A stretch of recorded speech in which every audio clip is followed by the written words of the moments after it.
UP में फिर से एक बार रची गई खौफनाक साजिश। बीमे के करोड़ों रुपए क्लेम के लिए अपनों का कत्ल। झकझोर देगी संभल में पकड़े गए इस गैंग की करतूत। दरअसल पूरा मामला उत्तर प्रदेश के जिला संभल का है, जहां पुलिस ने बीमे के पैसे हड़पने के लिए हत्या करने वाले एक गैंग का खुलासा किया है। दरअसल अमन और सलीम का करोड़ों रुपए का बीमा था। बाद में उनकी हत्या कर दी गई और क्लेम हड़प लिया गया।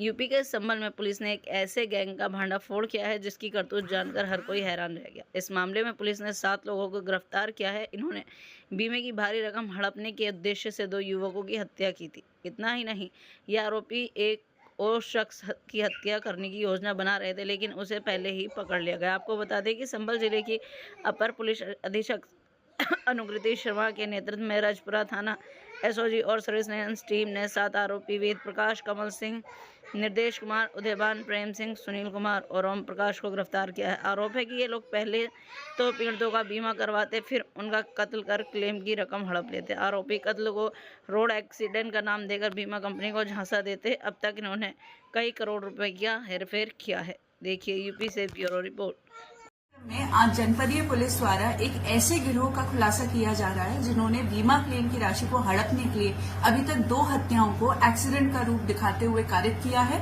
और एक हत्या की प्लानिंग इनके द्वारा की जा रही थी। पूरा घटनाक्रम इस प्रकार है कि जो हमारा मूल मुकदमा था 13/25 जो कि थाना रजपुरा पे पंजीकृत था, जिसमें पहले 2 अभियुक्त ओंकारेश्वर मिश्रा करण और अमित पकड़े गए थे, उसी में एक अन्य अभियुक्त शाहरुख की गिरफ्तारी फरवरी 2025 के अंदर की गई थी। जब शाहरुख के पास से हम लोगों ने एक मोबाइल भी बरामद किया था और विवेचना के क्रम में ही जब हम उसके द्वारा उसके पास से जो बरामद मोबाइल था उसके डेटा का अवलोकन कर रहे थे, तो हम लोगों ने एक बहुत अजीब सी चीज पाई कि एक व्यक्ति कमल के साथ जो उनकी व्हाट्सएप चैट्स थी उसमें वो एक अमन नाम के व्यक्ति की पॉलिसी क्लेम के बारे में बात कर रहे थे। अमन की हम लोगों ने जब देखा तो 7 कुल पॉलिसी थी, जिनकी जो कि HDFC, Ergo, ICICI, Lombard, SBI, Aditya Birla इत्यादि कंपनियों की थी और जिसकी कुल वैल्यू 2,70,00,000 थी। अमन की क्लेम की बात चल रही थी। हम लोगों ने ये भी देखा कि उसकी एक एफआईआर जिसमें कि उसकी मृत्यु एक्सीडेंट से होना दिखाई गई थी, जो कि थाना रेहरा जनपद अमरोहा पे मुकदमा पंजीकृत था, वो थी। उसके अलावा एफआर की जो कॉपी थी वो भी थी।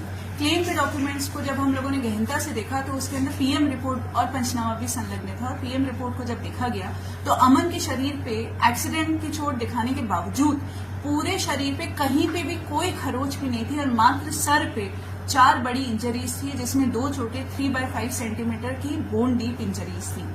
हमें इस बात का संदेह हो गया क्योंकि हम बीमा गिरोह पे लगातार काम कर रहे थे कि ये एक एक्सीडेंट ना होकर एक सुनियोजित हत्या हो सकती है।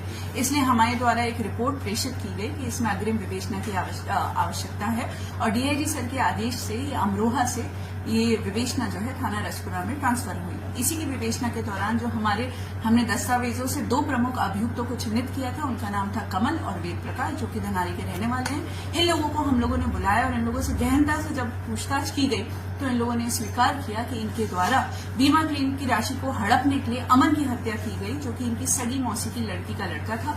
इनकी मौसाजी की डेथ हो चुकी थी और मौसी की लड़की की भी डेथ हो चुकी थी। अमन जो व्यक्ति था वो एक तरीके से अनाथ था और उसका कोई भी आगे पीछे नहीं था। तो इसलिए इन्होंने अपने अन्य साथी, इसमें एक सुनील नाम का व्यक्ति है जो कि थाना रजपुरा के हिरौनी का रहने वाला है और इसमें इनका आप कह सकते हैं लिखा पढ़ी में मुंशी था। वो बीमा की पॉलिसी की बहुत अच्छे से जानकारी रखता था। इनके अन्य साथी ओम प्रकाश, प्रेम शंकर थे, जिन्होंने इनको आइडिया दिया था किस तरीके से हत्या करनी है, जो कि धनारी के रहने वाले निर्देश और उसके जो सगे मामा हैं उदयभान, वो भी इसके अंदर इनके साथ घटना में शामिल थे। ये लोग सुनियोजित तरीके से पहले इन्होंने इस बच्चे की साथ पॉलिसी कराई 2,70,00,000 की। फिर इससे ये लोग धनारी से लेकर गवां से होते हुए ये लोग रेहड़ा थाना में पहुंचे, जो कि एक सुनसान सा क्षेत्र है, जंगल है वहां पे। उसको अत्यधिक दारू का सेवन कराया, फिर उसके बाद हथौड़े से उसका सर फोड़ के उसकी हत्या कर दी।